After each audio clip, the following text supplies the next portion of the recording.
Rádio França Internacional.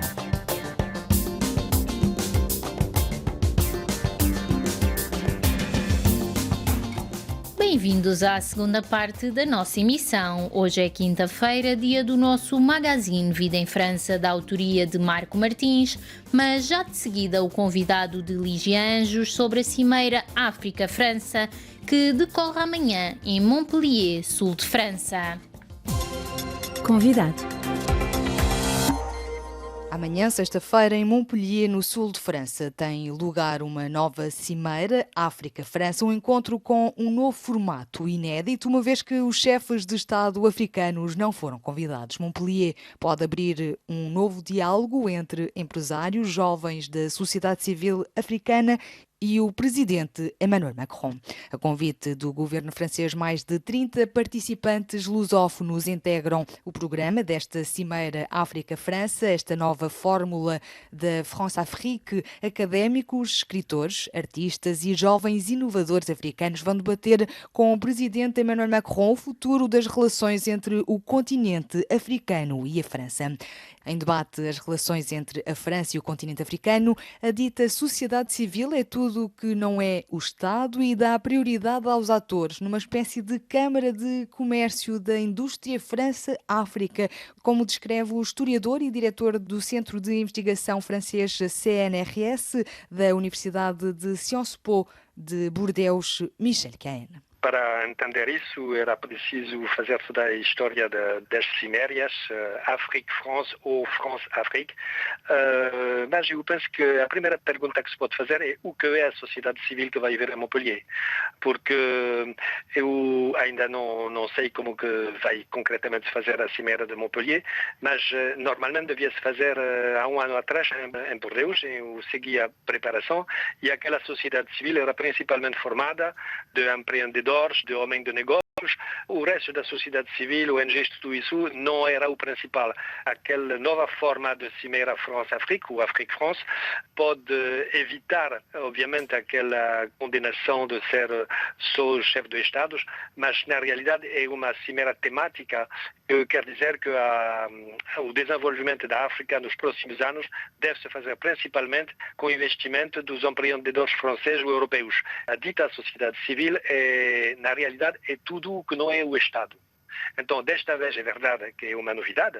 Aquela cimeira não dá prioridade à presença dos chefes de Estado ou mesmo de ministros, dá prioridade a atores, mas esses atores não são camponeses. Não houve bolsas para permitir a movimentos camponeses de vir em Montpellier. São principalmente uma espécie de Câmara de Comércio e Indústria France-África, que vai se encontrar. Pode haver algumas ONGs verdadeiras que obtiveram subsídios para vir, pode haver uma presença de ONGs francesas também, mas eu vou talvez ser um bocadinho áspero dizendo que tudo isto é para inglês ver. O principal é o encontro entre empreendedores franceses e empreendedores africanos. Até porque haverá uma cimeira no próximo ano, União Europeia-África. Por que motivo é que a França e o presidente Emmanuel Macron quer destacar o país dos outros países europeus? Por causa das políticas bilaterais, multilaterais? É uma muito boa pergunta, é muito interessante porque, na realidade, eu penso que, e sobretudo se vemos a dimensão histórica, em si, isto significa a manutenção de um espírito colonial, ou pelo menos neocolonial. Porque uma cimeira entre a União Europeia e os países da África, a União Africana, por que não? Mas se poderia imaginar, por exemplo, que a França vai convidar todos os países do continente americano, Norte e Sul, Canadá, Estados Unidos, México, Brasil, vai haver uma cimeira França-América. Nunca se faz. E se vemos na história das cimeiras, no início eram unicamente os países de língua oficial francesa. Depois mudou um bocadinho, porque quando houve as independências dos PALOPs, os países africanos de língua oficial portuguesa, a França tentou, de uma certa maneira, anexar a África de língua portuguesa no que se chamava o campo, o champ da África francófona. É muito bom se lembrar-se que, na altura, a França talvez fosse o único país no mundo a ter dois ministérios dos negócios estrangeiros, porque tinha o Ministério dos Negócios Estrangeiros, mas tinha o ministério completamente independente, que era o Ministério da Cooperação. Mas o Ministério da Cooperação era só para a África francófona, mas a partir de 1977 passou a ser África francófona e África lusófona. Os três primeiros países que participaram foi em 1976, com Cabo Verde, Guiné-Bissau e São Tomé e Príncipe, que já estavam no processo de aproximação com a zona do Franco-CFA. Depois que se abriu a toda a África, hoje em dia, nessas cimeras, são os 52 países africanos que são convidados. Falava da África francófona, a África ocidental. Multiplicam-se os golpes de Estado, nomeadamente no Chad, no Mali, na Guiné, nestes países francófonos. O debate à volta das jovens democracias, das frágeis democracias, vai ser um dos temas em destaque nesta cimeira. É arriscado para o presidente francês falar de democracia, de direitos humanos?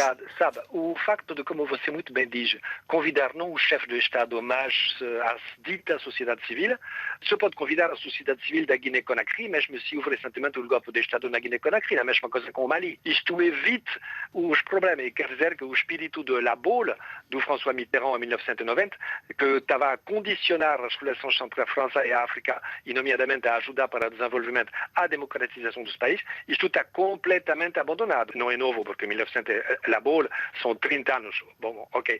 Mas, no entanto, isso durou um bocadinho e agora, de uma certa maneira, é muito inteligente da parte do presidente Macron, porque evita o questionamento sobre a democratização, mas concretamente tentar fortalecer as relações entre a França e a África, em que a componente económica foi sempre muito importante. E o que é que Emmanuel Macron, o presidente francês, pode fazer, por exemplo, no Sahel, no Mali ou no centro de África, onde a Rússia está a ganhar um grande protagonismo, nomeadamente com apoio militar? Putin organiza encontros com homólogos africanos, enquanto Macron se senta à mesa com a sociedade civil, bem como a China, que está muito presente no continente africano, aí sim num plano mais económico. O presidente Macron tem um grande problema com a África Ocidental, principalmente porque a intervenção militar francesa no Mali, depois no Burkina, no Chad, é um fracasso completo.